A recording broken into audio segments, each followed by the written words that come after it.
Time check. It's 6:34 in the morning. So the Typhoon Yuan, this is the effect in our backyard here.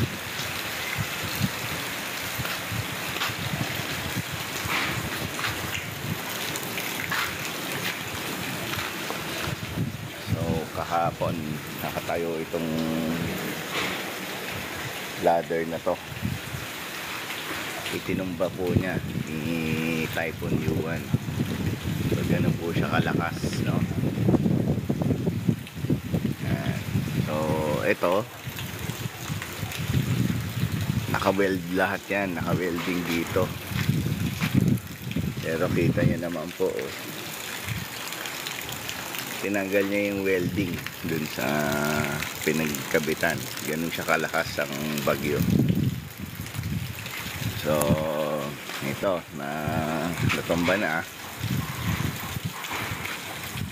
Ayun, merong gustong lumipad na yero doon,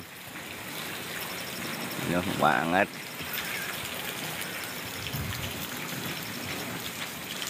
So maganda yung preparation ko dito dahil nilagyan ko siya ng mga tire, yung pinaka roof ng kubo, so hindi siya tinangay.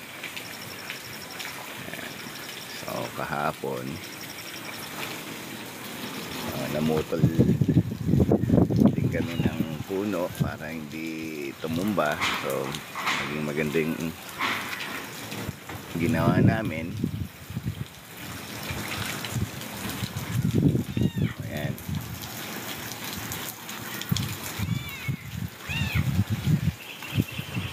Ito naman, tinanggal niya to kagabi.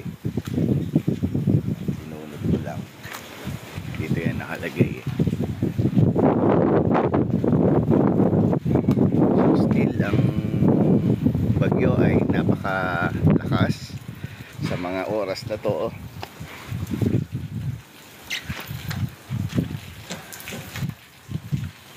Alam ko na sa West Philippines pa lang ang eyewall ng bagyo natin na Yuan, kaya medyo napakalakas po ng typhoon.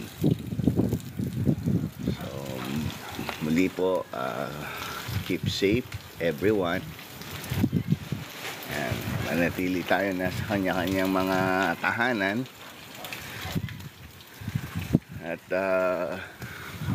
yun, buti na lang po nag-restore na ang kuryente dito sa Tarlac City.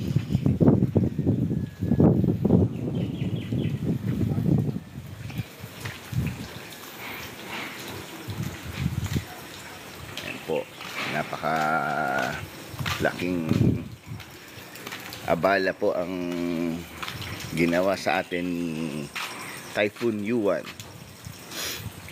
Dahil pag umalis na po siya ng ating Philippine Area of Responsibility, linis-linis na lang po dahil sa dumi na idinulot niya sa paligid natin.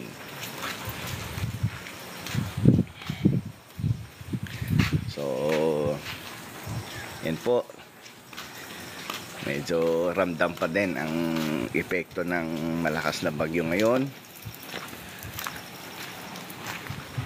Pa po tayong lumabas ng kanyang bahay. Naku po, pati po ang kulungan ng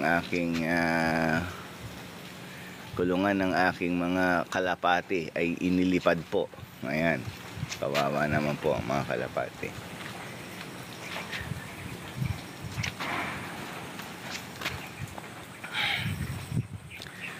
So yan, nilipad din po yon, sinira niya.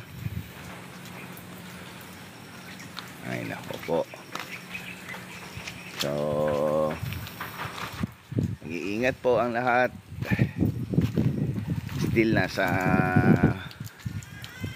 loob pa ng Philippine Area of Responsibility ang Typhoon Yuan.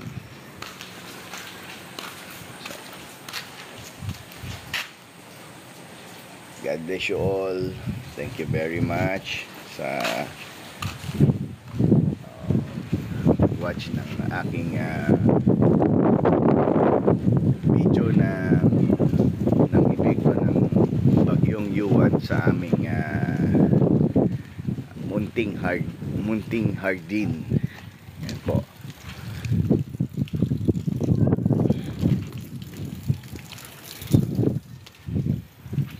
Paano naman po kaya ang ibang mga kababayan natin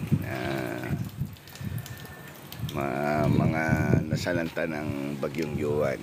Magpag-pray po natin sila at mag-pray din po tayo. Thank you very much. Hanggang dito na lang po ang aking munting vlog sa inyo.